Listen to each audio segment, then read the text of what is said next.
According to Nancy Pelosi. So she just did an interview today in which she said this: "I'm not for impeachment. This is news. I'm going to give you some news right now because I haven't said this to any press person before. But since you asked, and I've been thinking about this, impeachment is so divisive to the country that unless there's something so compelling and overwhelming and bipartisan, I don't think we should go down that path because it divides the country and he's just not worth it." So setting aside that last dig on he's just not worth it, no impeachment? Well, what about that? She's a smart cookie, if I can still say that in this era. I think you're allowed. She knows impeachment will do three things. It'll bring out the best in Trump because he seems to rebound from antagonism. Likes to fight. Yeah, he likes to fight. Two, it'll generate sympathy and anger and turn him into a folk hero, which is why he might even like the impeachment process because look what it did to Bill Clinton. Three, it handicaps the Dems because they spread themselves too thin. They should be trying to win instead of trying to impeach. They got 2 years to figure this thing out, and she's saying, look, you try to win an election. Stop chasing this guy. Yeah, Juan, do you think she's trying to send a message to the rank and file that we're going to focus on governing until we have? She said if it was compelling, overwhelming, and bipartisan, then we would do it. Right, but I think that what she's saying is, in fact, Dana, a lot of the requests for example, material, information from the White House, a lot of the continuing investigations that are going on. She's saying, let's put our money on that as part of the 2020 effort, because basically what you're going to see is they're going to say, hey, this is still a problem for President Trump. Why put ourselves in the way of President Trump's arrows in terms of saying impeachment? These people just trying to undo the 2016 election. What do you think? She's trying to help the Democrats, Jesse? Well, it helps the Democrats and it helps the country. And rarely do those things coexist equally because it will divide the country if it's not an overwhelming high crime and misdemeanor. And if the Democrats overreach and impeach on something as partisan as, his taxes or something like that, or Stormy Daniels, you're going to see a huge backlash, and she's not going to have the gavel for that long. I'm not saying she's old. She's seasoned. She's seen this before. She's wise. She's very wise. You can have these House things flip in a heartbeat on war, on corruption, and on overreach. And remember, the last time the Democrats overreached on Obamacare, they lost the House for a couple Dagan, years. last word? This is why the Democrats took the House back, is because she sent this message out to them long before people went to the polls in November. If you go back and look at the messaging, she said, cut it with the impeachment talk. And then she can let Jerry Nadler and Adam Schiff and do whatever they want to about document requests and calling people to try testify, to focus on but they will not be uttering that word. All right, well, we'll see what happens. Crazy people. The Covington High School student who was the center of a confrontation with a Native American activist back in January is again going after the media. Fresh off the heels of a lawsuit filed last month against the Washington Post, the high schooler is now planning to sue CNN for more than $250 million. Here's his lawyer. CNN was probably more vicious in its direct attacks on Nicholas than the Washington Post. Nicholas Salmon did absolutely nothing wrong. CNN couldn't resist the idea that here's a guy with a young boy with a Make America Great Again cap on. So they go after him. They're out there right away going after this young boy, and they maintain it for at least 2 days. Why didn't they stop and just take an hour and look through the internet and find the truth and then report it? Maybe do that before you report the lies. Maybe do that before you report the lies. Greg, do they have a case, you think?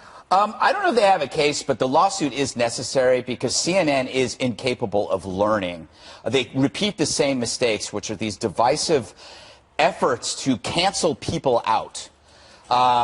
If I were at CNN, if I was Jeff Zucker, I'd sit everybody down and go, do you want to be part of this new trend of basically publicly blacklisting people, ruining their lives? Because if no one had put the brakes on this, that kid's life would have been ruined, and anybody who happened to be a Trump supporter would be next. I mean, consider how this would have turned out if there wasn't other video. CNN never would have taken a breath.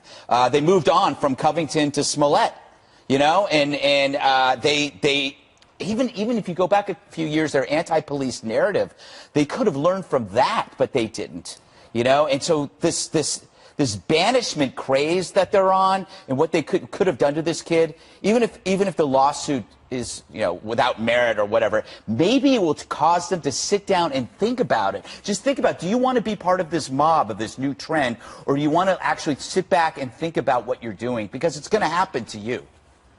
Dana, you're shaking your head. I'm nodding. Yes, I'm agreeing. Because the Washington Post was also sued by the same group before, on behalf of the young man, and the Washington Post published an editorial, an editor's note, I should say, that said we shouldn't have done that. We should have done more reporting, and so they're trying to at least address this so that when it does go in front of the judge, and they might say there is no standing here. And I don't know.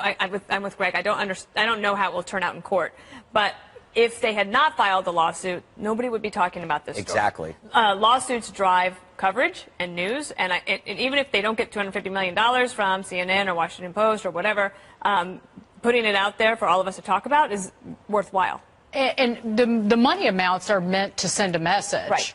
To media organizations, like your journalists shouldn't be belching bile on social media, part of the mob, when they don't even know it's true.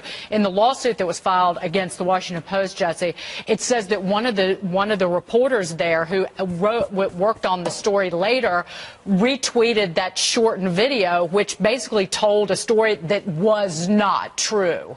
Yeah, I'm sure Zucker sent out a few memos telling everybody to check themselves on social media, or else they're going to cost the company a fortune. I've made a few gaffes in my career, and CNN, you know what they do? They point fingers, and they laugh, and they mock. But you know what? At least I'm not responsible for a $250 million lawsuit by smearing a minor. You know what? You guys are, not me.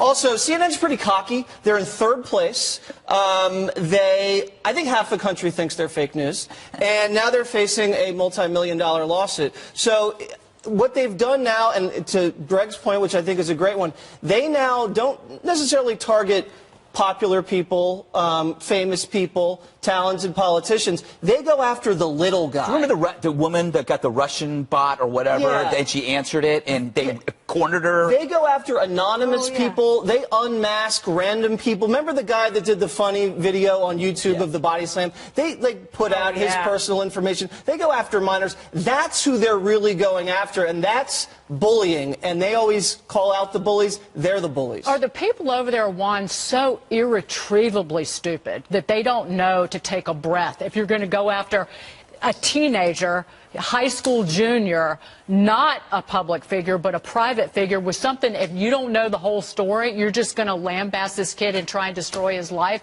Don't they have one breath of a revelation that they shouldn't do that? I just think this is a meritless lawsuit, and I think this kid's being used by the right, and I don't know who this lawyer is, but it sounds to me like there's a gravy train now, Washington Post, CNN. He's become a hero to people who associate this with any media injustice against the far right and against Trump supporters. But the key for me is this. I'm sorry, if CNN and all these news organizations did this to me and told a story about me and basically rained hellfire down on me and my family and all of my buddies in school, my backside would be pretty chapped too, to the tune of, so far, $500 million. No, you wouldn't. I think, it would. I tell you what, I think if you felt that way, Dagan, you would say, I want this over, and I want people to know that they were wrong. But then, so you'll get that one. Just give me a second. So here's the thing. They didn't create this tape. This tape came from somebody on the internet that the government still doesn't know exactly who they're, but they could have been the Russians, whatever. They're tied to Brazil. That's the source of this tape. And then in this social media age, when the tape gets out there, everybody says, have you seen this tape? And then you get people like CNN and the Washington Post reacting to No, they were spreading it, Greg. That was my point. That we were, real quick, final word. No, I don't know. I just don't believe. I don't think they learn. They don't have any external. The only external breaks you're going to have are from people like Nick Sandmann. That's the only way. To the point. If you don't do this lawsuit, people stop talking about it and they move on to the next outrage. The idea here, Sandra, is to engage Democrats on some of the top priorities, and maybe in the hope of finding a bit of common ground. Certainly for us, it's a chance to understand what the administration's priorities are. Let me just share just a bit of the bullet points, some of the ideas behind the budget for 2020. The administration wants to curb spending. They obviously want to strengthen border security, but I talked about finding common ground. Here's some possibilities. National defense, combating the opioid epidemic, investing in education and America's students, modernizing government, and obviously caring for our veterans. But the big headline today will clearly be the border wall. The president looking for $8.6 billion to fund it, $5 billion from DHS, $3.6 billion from defense and military construction budget to complete 700. 22 miles of border barrier. But he's also looking to invest more than $80 billion into veterans health care and $2.7 trillion in spending cuts over a decade. That would be higher than any other administration in history. So you could say trimming a bit of the fat in some areas to build up those in need of a boost. We believe the 3% growth rate of 2018 will continue in 2019 and beyond, 2020 and so forth. I think the other element is always to limit spending. And the president is proposing roughly a 5% across-the-board reduction in domestic spending accounts. It will be a tough budget. We're going to do our own caps this year, and I think it's long overdue. Some of these recent budget deals have not been favorable towards spending. So I think it's exactly the right prescription. The right prescription, and not a new or novel idea, this idea of cutting government in order to make it more lean and more efficient. We'll see what happens in the budget, Sandra. Kevin, so how different are these priorities that the White House is laying out different from previous budget requests? Yeah, I think that's a very good question, and I think the honest answer is not terribly, no, but there's a bit of nuance here, and I think it's important because the idea is to engage Congress, right? Now, this budget will force lawmakers to support some ideas that otherwise they maybe would prefer to bypass because there's real pressure here to give a little to get a little. That's the give and take here inside the Beltway. Now, that doesn't mean, by the way, Sandra, we should expect any deal on the wall anytime soon. Here's a Chuck Schumer, Nancy Pelosi statement. It reads in part, at a time when our country faces challenges about jobs for the future, this money, talking about wall funding, would be better spent on rebuilding America and on education and workforce development for jobs for the 21st century. Just got this nugget, by the way, from my colleague John Roberts. Pretty controversial part of the budget calls for welfare reform work requirements, 20 hours a week for those on Medicaid and public housing and receiving food stamps. Interesting. 11:30, we'll find out more, but for now, back to you.